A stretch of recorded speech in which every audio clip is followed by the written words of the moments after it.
professional.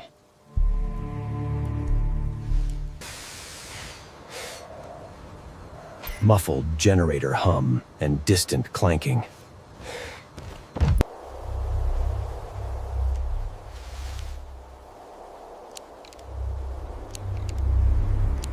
Federal agents! Down on the ground! We protect these places.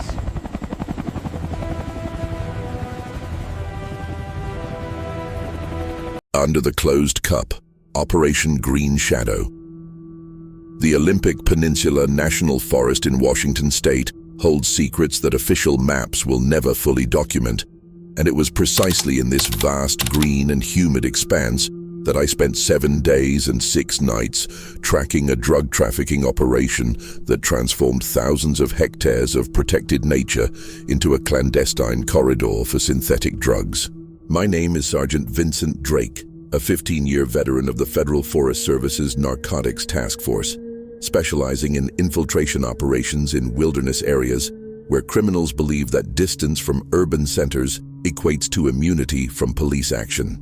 Intelligence had tracked a suspicious pattern for 8 months, small quantities of methamphetamine appearing in coastal cities like Port Angeles and Forks, always with consistent purity indicating a centralized laboratory and a well-established distribution route, but no evidence of local production or transport via conventional roads.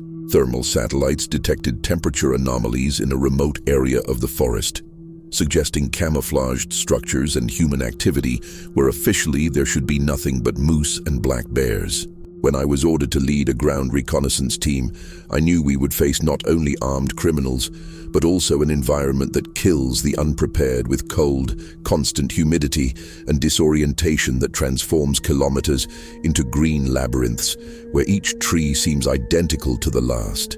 We spent 168 hours operating in near absolute silence, communication reduced to hand gestures and occasional whispers via radio, moving through vegetation so dense that midday light became perpetual twilight beneath layers of intertwined canopy.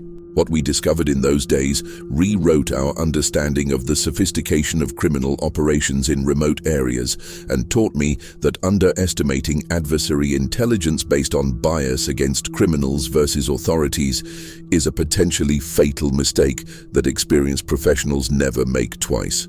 The insertion was planned with almost surgical precision during 3 weeks of preparation that included detailed study of topography, weather patterns, local wildlife routes, and even analysis of seasonal vegetation growth to predict the conditions we would encounter.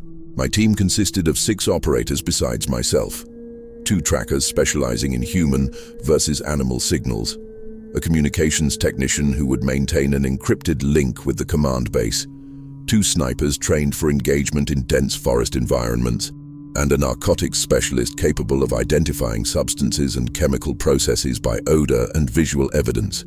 We were transported by Black Hawk helicopter to an insertion point 17 kilometers from the target area, landing in a natural clearing at dawn, while fog still enveloped everything in a gray blanket that would conceal our arrival. Each man carried approximately 50 kilograms of equipment: weapons, ammunition, night vision systems, camouflage tents, 10-day rations, water purifiers, a trauma medical kit, and electronic tracking devices that would allow us to mark locations without revealing human presence. The wait was brutal but necessary, because resupply would mean additional helicopters and noise that would compromise the entire operation. We began moving immediately after insertion, navigating by military GPS, but relying primarily on natural terrain readings because electronics fail, but moss always grows on the north side of trees and water always flows downwards. The forest here was different from the Carolinas or Appalachians where I had previous experience.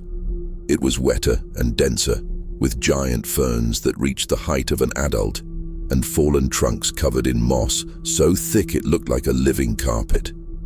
Sounds were muffled by the vegetation, creating a claustrophobic feeling even in technically open space, and the smell was a constant mixture of decay, growth, and moisture that penetrated everything, including supposedly waterproof equipment.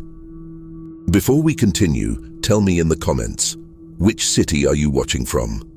And if you want to hear more real operations like this, subscribe to the channel and turn on notifications, because every day there's a new story, straight from someone who lived on the front lines. The first sign of human activity appeared on the second day, so subtle that an ordinary person would have walked right past it without noticing. Markings on red spruce bark, 3 shallow parallel lines approximately at eye level, a type of mark that doesn't occur naturally, but could easily be mistaken for deer scratches if you didn't know what to look for. One of the trackers, a veteran named Marcus Webb, who had worked with native tribes learning ancestral forest reading techniques, identified a pattern he recognized from previous operations. Trail markers used by smugglers to navigate without electronic equipment that could be tracked or intercepted. We began to follow those discrete markings, finding a new one every 200 or 300 meters, always positioned where a directional decision would be necessary at natural trail forks. The sophistication was impressive because the markings were varied enough to not establish an obvious pattern. Someone had invested considerable time developing a system that would work even in low light conditions or disorientation caused by fatigue. After 4 hours following that invisible trail, we arrived at an area where vegetation showed clear signs of recent soil compaction, a pattern indicating multiple people carrying significant weight repeatedly passing through the same path. Webb found a fragment of transparent plastic stuck to a low branch, the kind used to package chemicals, confirming that we were on the correct route. We established perimeter observation, and I noticed something that immediately put me on alert. The trees here had been subtly pruned, creating corridors of visibility, allowing strategically positioned sentinels to observe approaches without being seen. A natural security system that demonstrated military planning applied to criminal activity. The next 2 days were a frustrating exercise in extremely slow progress as we mapped the full extent of the operation, which we discovered to be far more elaborate than initial intelligence had suggested. It wasn't simply a transport route, it was complete infrastructure installed in the forest. We found 3 cache points where supplies were buried in waterproof containers, locations marked using a natural coordinate system based on specific rock formations that didn't change with the seasons. One of the caches contained non-perishable food, batteries, basic tools, and rain gear, all professionally packaged and recently buried based on the disturbed soil condition. Another contained chemical precursors in quantities that confirmed our suspicion that an active laboratory was operating somewhere within that area of operation. Narcotics expert James Chen, a quiet man who had a master's degree in chemistry before joining law enforcement, identified specific components used in the production of high-purity crystal methamphetamine. Even more disturbing was the discovery that the operation included an early warning system. Small, battery-powered motion sensors hidden at strategic points, likely connected via short-range radio to a central base. We disabled those we found, but we were certain there were more we hadn't detected, meaning that any direct approach to the central area would alert occupants with enough time to evacuate or prepare an ambush. We needed to change our strategy from direct search to patient encirclement, identifying the movement patterns of the criminal operators and using that knowledge against them instead of forcing a confrontation in terrain where they had all the advantages. In the early hours of the 5th day, patience began to yield results when we detected the first real human movement through night vision equipment. 2 figures carrying bulky backpacks, following a marked trail southeast, clearly comfortable in the environment and moving with the confidence of those who know every stone and route in their path.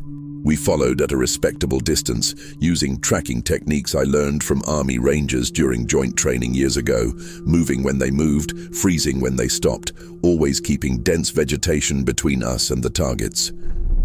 They led us directly to the heart of the operation.